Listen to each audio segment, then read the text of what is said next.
अच्छा, पहले के लोग जानते नहीं है, पहले जो घरों में आजकल तो फैशन की बंदरवाल होती है, दरवाजे पे जो बंदरवाल लोग लगाते हैं, कहीं मोती की लगा रहा है, कहीं काय की लगा रहा है, परंतु पहले जो बंदरवाल होती थी उस बंदरवाल में अगर कई कई कई शहरों में जैसे काशी साइड में तो आज भी जो बंदरवाल मिलती है उत्तर प्रदेश में और चलो तो गुजरात में, तो उसमें इतने बड़े बड़े कांच लगे रहते हैं, दर्पण। उसका क्या महत्व है, उसकी मूलता क्या है? शिव महापुराण की कथा कहती है दर्पण इतना बड़ा ले लो, बंदर वाला अगर दर्पण वाली नहीं तो इतना बड़ा दर्पण लो, हनुमान जी के मंदिर में जाकर, क्योंकि हनुमान शंकर का ही अवतार है, हनुमान जी के मंदिर में जाकर हनुमान जी के उल्टे पांव का थोड़ा सा सिंदूर, चरण का थोड़ा सा सिंदूर एक कागज में लेकर आ जाइए। और हनुमान जी के छोटे भाई, हनुमान जी 6 भाई हैं, उसमें गतिमान, हनुमान जी के छोटे भाई गतिमान का नाम लो और गतिमान का नाम लेकर उस दर्पण पर सिंदूर से त्रिशूल बना दो, सिंदूर से त्रिशूल बनाकर उस दर्पण को घर के बाहर, दर्पण का मुख बाहर की ओर, ऐसे बाहर की ओर मुख कर कर दर्पण को घर के बाहर या दरवाजे पर, बिल्डिंग पर, ऊपर जाली में, फ्रंट में कहीं पर भी उसको लगा दीजिए।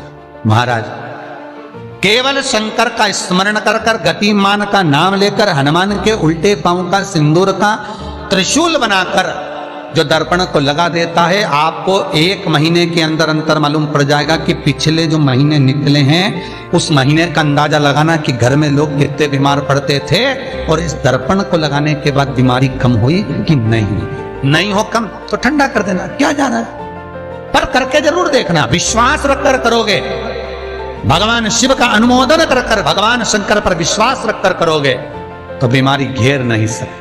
अकाल मृत्यु वो मरे जो काम करे चंडाल का, काल उसका क्या बिगाड़े जो भक्त हो महाकाल का। शंकर की आराधना करने वाला, शिव का स्मरण करने वाला, शिव का निवेदन करने वाला, शिव अर्चना में डूबने वाला, शिव का अनुमोदन करने वाला कभी दुखी नहीं हो सकता।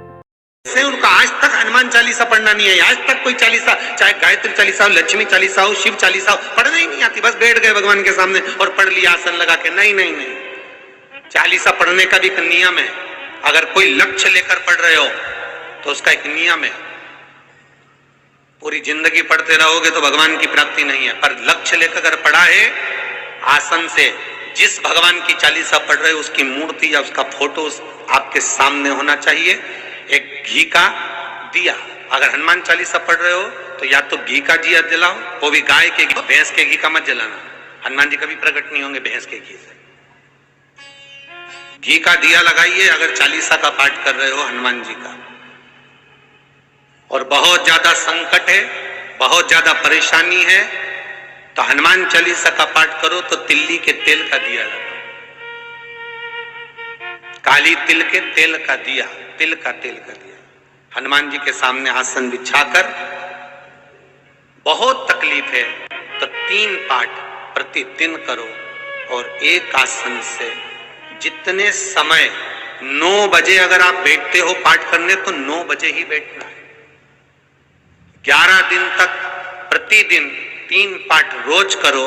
एक पानी का लोटा, कलश, तांबे का जल, अर्थात तांबे का लोटा हो, स्टील का लोटा हो, तुम्हारे पास जो कलश हो उसमें जल भरकर, एक सिक्का उसमें पटक कर, एक लौंग पटक कर प्लेट से ढक कर रख दो और प्रतिदिन बस टाइम पर बैठकर पाठ करो। 11 दिन पूर्ण होंगे, जिस कामना से आपने पाठ करा है बस वो सिक्का, वो लौंग कलश में से निकाल लो, जल का आचमन करो और जिस काम के लिए करा है वो जल उस प्रयोग में ले लो। उस प्रयोग, किसी से बात करने जाना है तो वो जल पी कर जाएंगे, कोई से हाथ मिलाना है तो वो सिक्का, वो लौंग अपने हाथ में रखिए, अपने साथ रखिए। श्री हनुमान जी महाराज का प्रागट्य हुआ। कोई व्यापार नहीं चलता हो, दिक्कत आ रही हो तो हनुमान जी के दूसरे नंबर का भाई गतिमान का स्मरण करो, हनुमान जी के उल्टे पांव का सिंदूर लाकर गतिमान का नाम लेकर स्वस्तिक बना दिया जाए व्यापार वाली जगह पर, तो व्यापार अच्छा चलने लगता है। महाराज कोई व्यक्ति पैसा खा गया, नहीं दे रहा, बहुत परेशान हो गए, मांग मांग कर दे गए, नहीं दे रहा, हाथ जोड़ लिए, पांव जोड़ लिए, सब कुछ कर लिया, नहीं दे रहा, तो हनुमान जी के तीसरे नंबर का भाई रतिमान, रतिमान, गतिमान रतिमान, रतिमान का नाम लीजिए, पीपल के पत्ते पर लाल सिंदूर से जो व्यक्ति पैसा लेकर गया उसका नाम लेकर बहते हुए पानी में अपनी कामना कर रतिमान का नाम लेकर छोड़ दीजिए। 15 दिन में रतिमान ऐसी उतावली मचाता है कि उसको हाथ जोड़कर वो खुद फोन लगाकर बोलता भैया तेरा मैं पैसा लौटा दूंगा। रतिमान का स्मरण किया जाता है। रतिमान, ध्यान दीजिएगा, पंचमुखी हनुमान का एक स्मरण, पंचमुखी हनुमान का एक भाव। महाराज जैसे बहुत ज्यादा तकलीफ अगर व्यक्ति को हो गई है, बहुत कष्टमय जीवन चल रहा है, हार गए हर जगह से और तकलीफमय जीवन चल रहा है, तो पंचमुखी हनुमान का एक शिव महापुराण का और स्कंद पुराण का एक बड़ा सुंदर मंत्र है। उस मंत्र को आप सब एक बार हमारे साथ में बोलें। ओम नमो हनुमते रुद्र अवताराय सर्व शत्रु संहारणाय सर्व रोग हराय सर्व वशीकरणाय रामदूताय स्वाहा। बस इस मंत्र को हाथ में काली तिल लेकर, एक जौ लेकर और गूगल लेकर, थोड़ा सा उसमें गाय का घी डालकर, कंडे को या अग्नि को जलाकर इस मंत्र का 11 बार 21 बार जाप कर कर अपनी कामना कर कर छोड़ दीजिए। कैसा भी रोग हो, बीमारी हो, कष्ट हो, दुख हो, तकलीफ हो, 21 दिन के अंदर वो आनंद आना प्रारंभ कर देता है। इस मंत्र, स्कंद पुराण का, शिव महापुराण का यह मंत्र मूल पंचमुखी हनुमान सुख देंगे। और एक और चीज याद रखिए महाराज, यदि कोई काम के लिए जा रहे हो, कोई व्यापार के लिए जा रहे हो या नौकरी करने के लिए जा रहे हो और लगी नहीं रही, बहुत तकलीफ पा रहे हो, सर्विस ही नहीं लग रही, बहुत कष्टमय हो गया, तो निवेदन करूंगा 5 पीपल के पत्ते पर बेसन के 5 लड्डू घर में बने हुए, गाय के घी के 5 लड्डू रख लो। उस लड्डू के बीचों बीच एक आटे का दिया और उसमें तिल्ली का तेल डालकर इसी मंत्र का प्रयोग कर कर पंचमुखी हनुमान का किसी भी हनुमान के मंदिर में जाकर, दक्षिण मुखी हनुमान के मंदिर में जाकर उसको रख कर आ जाइए। इसके बाद आप उस काम के लिए जाइए, आपका काम सफल हो जाएगा। आपको किसी को नहीं कहना पड़ेगा कि हाथ जोड़ना नहीं पड़ेगा, किसी के पांव नहीं पड़ना पड़ेंगे, तुरंत काम होगा। बस इस मंत्र का स्मरण कर कर पंचमुखी हनुमान का भूतेश्वर जो मंत्र है वो सुख देने वाला। श्री हनुमान जी महाराज का प्रागट्य हुआ तो कहा था हनुमान जी 6 भाई हैं। कितने भाई हैं? 6। हनुमान, गतिमान, केतुमान, रतिमान, मतिमान, सेतुमान, ऐसे हनुमान जी 6 भाई। कोई व्यक्ति पैसा खा गया, नहीं दे रहा, बहुत परेशान हो गए, मांग मांग कर दे गए, नहीं दे रहा, हाथ जोड़ लिए, पांव जोड़ लिए, सब कुछ कर लिया, नहीं दे रहा, तो हनुमान जी के तीसरे नंबर का भाई रतिमान, रतिमान, गतिमान नहीं, रतिमान, रतिमान का नाम लीजिए, पीपल के पत्ते पर लाल सिंदूर से जो व्यक्ति पैसा लेकर गया उसका नाम लेकर बहते हुए पानी में अपनी कामना कर कर रतिमान का नाम लेकर छोड़ दीजिए। 15 दिन में रतिमान ऐसी उतावली मचाता है कि उसको हाथ जोड़कर वो खुद फोन लगाकर बोलता भैया तेरा मैं पैसा लौटा दूंगा। रतिमान का स्मरण किया जाता है। रतिमान कोई व्यापार नहीं चलता हो, दिक्कत आ रही हो, तो हनुमान जी के दूसरे नंबर का भाई गतिमान का स्मरण करो। हनुमान जी के उल्टे पांव का सिंदूर लाकर गतिमान का नाम लेकर स्वस्तिक बना दिया जाए व्यापार वाली जगह पर, तो व्यापार अच्छा चलने लगता है। घी का दिया लगाइए अगर 40 का पाठ कर रहे हो हनुमान जी का, और बहुत ज्यादा संकट है, बहुत ज्यादा परेशानी है, तो हनुमान 40 का पाठ करो तो तिल्ली के तेल का दिया, काली तिल के तेल का दिया, तिल का तेल का दिया हनुमान जी के सामने आसन बिछाकर, बहुत तकलीफ है तो 3 पाठ प्रतिदिन करो और एक आसन से जितने समय 9 बजे अगर आप बैठते हो पाठ करने तो 9 बजे ही बैठना है।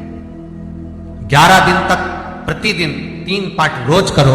एक पानी का लोटा, कलश, तांबे का जल अर्थात तांबे का लोटा हो, स्टील का लोटा हो, तुम्हारे पास जो कलश हो उसमें जल भरकर एक सिक्का उसमें पटक कर, एक लौंग पटक कर प्लेट से ढक कर रख दो और प्रतिदिन बस टाइम पर बैठ कर पाठ करो। 11 दिन पूर्ण होंगे, जिस कामना से आपने पाठ करा है बस वो सिक्का, वो लौंग कलश में से निकाल लो, जल का आचमन करो और जिस काम के लिए करा है वो जल उस प्रयोग में ले लो। उस प्रयोग, किसी से बात करने जाना है तो वो जल पी कर जाइए, कोई से हाथ मिलाना है तो वो सिक्का, वो लौंग अपने हाथ में रखिए, अपने साथ रखिए। कई लोग कहते हैं हम तो बहुत दिनों से हनुमान चालीसा पढ़ रहे हैं, हम बहुत समय से राम रक्षा स्तोत्र का पाठ कर रहे हैं, हम बहुत समय से ये कर, अरे तो उसको नियम से तो करो। हनुमान चालीसा का प्राकट्य केवल एक दिल से की गई स्तुति, हनुमान जी महाराज की स्तुति, राम जी महाराज की स्तुति तुलसीदास जी ने केवल दिल से करी, केवल मन से। और ये नहीं कहते कि हनुमान चालीसा पढ़ोगे तभी भगवान, नहीं नहीं, आप दिल से अगर भगवान को पुकार लीजिए, आप दिल से पुकारो उसको, वो आएगा, वो प्राप्त होगा और मिलेगा। उसके मिलन में देरी नहीं हो सकती महाराज, उसके मिलने में कोई चूक नहीं हो सकती, बस मन से पुकार। चढ़ाओ एक लोटा जल। कभी कभी अगर ऐसा लगे जीवन में कि दुख बहुत ज्यादा आ गया है, बहुत तकलीफ आ गई है, तो लाल चंदन को घिसकर उस लाल चंदन का लेपन भगवान शंकर पर कर कर फिर पानी चढ़ाओ। अगर कोई संकट भारी है और निकट रहा, जैसे किसी नारी का गर्भ नहीं ठहर रहा, 15 साल हो गए, 20 साल हो गए, 25 साल, जैसे इसने लिखा एक माता ने कि 18 साल की बेटी हो गई थी पर संतान में पुत्र नहीं, तो उसने भाव से कथा सुनी। ऐसे आपके भीतर अगर 20 साल हो गए, 25 साल हो गए, 30 साल हो गए, संतान का सुखी नहीं है, लाल चंदन का लेपन बाबा भोलेनाथ पर करना प्रारंभ करो, पीठिका पर लाल चंदन का लेपन करना प्रारंभ करो, लाल चंदन से बाबा का श्रृंगार करना प्रारंभ करो। एक बेलपत्री पर लाल चंदन, दोनों पत्ती नीचे वाली, जो नीचे की जो 2 पत्ती होती है इस पे लाल चंदन, और बीच वाली पत्ती पर पीला चंदन लगाकर बाबा के शिवलिंग को समर्पित करिए, बाबा से प्रार्थना करिए, रोज प्रार्थना करो। परंतु एक बात का स्मरण रहे, 25 साल हो गए, 20 साल हो गए, 30 साल हो गए, संतान नहीं, तो पहले जल से अभिषेक कराना, अभिषेक कराकर उस जल का आचमन करने के बाद हाथ को खासा करना, धोना, उसके बाद में फिर वापस बाबा का स्नान कराओ, फिर चंदन का लेपन कराओ, फिर एक लोटा जल चढ़ाकर बाबा का स्नान कराओ। बाबा का बड़ा सुंदर भाव से लाल चंदन से जो अभिषेक करता है, बाबा को लेपन कर कर फिर जल चढ़ समर्पित करता है, निश्चित है उसकी गोदी मेरा देव अधिदेव महादेव जरूर भरता है। निश्चितता है, निश्चितता है। हम तो बेटियों से भी कहते हैं, जिसका विवाह नहीं हो रहा हो, 25 साल, 30 साल, 27 साल, 28 साल, 32 साल, 40 साल हो गए, नहीं हो रहा बेटा बेटी का विवाह, उसे लाल चंदन का प्रयोग अशोक सुंदरी वाली जगह पर 7 बिंदी लाल चंदन की लगाकर 7 बेलपत्र 7 बिंदी पर रखिए और महाराज अपनी कामना कर कर भगवान से आइए, बाबा देगा, करेगा, 3-4 महीने में विवाह पक्का करेगा। ये लाल चंदन की महत्वता है। शुद्ध रोग बढ़ गया, बेलपत्री के वृक्ष के नीचे दीप लगाना प्रारंभ करो, बाबा से विनती कर कर घी का दिया लगाइए बेलपत्र वृक्ष के नीचे, बाबा से निवेदन करिए, रोग निवारण। आंकड़े के पत्ते की जो माला होती है, ये माला कार्य की सिद्धि के लिए होती है। इसमें एक एक आंकड़े के पत्ते पर सीताराम लिखा जाता है, मात्र एक पत्ता ऐसा होता है जिस पत्ते पर सीताराम नहीं लिखा जाता। 108 पत्ते में से एक पत्ता, बस उस पत्ते को हथेली में रखकर उल्टा हाथ आपको रखना है और अपनी कामना कर कर उस पत्ते को बांध देना है। ये जरूरी नहीं है कि 25 के बाद बांधो, 50 के बाद बांधो या 100 के बाद बांधो, आपकी मर्जी पड़े, उस खाली पत्ते को कहीं पर भी बांध दीजिए और उस माला को अपनी कामना कर कर श्री हनुमान जी महाराज को समर्पित कर दीजिए। महाराज, इसके लिए कोई तिथि, कोई दिन, कोई वार निश्चित नहीं है। बस ये माला जब हनुमान जी को चढ़ जाए तब एक घी का और एक तेल का दिया हनुमान जी के सम्मुख में लंबी बाती का लगा देना महाराज, और अपनी कामना कर कर आप आ जाइए। आपकी वो कामना 2.5 महीना या 3 महीना, इससे ज्यादा नहीं जाएगा, वो कामना बाबा पूरी करेगा, क्योंकि शिव और हनुमान ये सब एक ही स्वरूप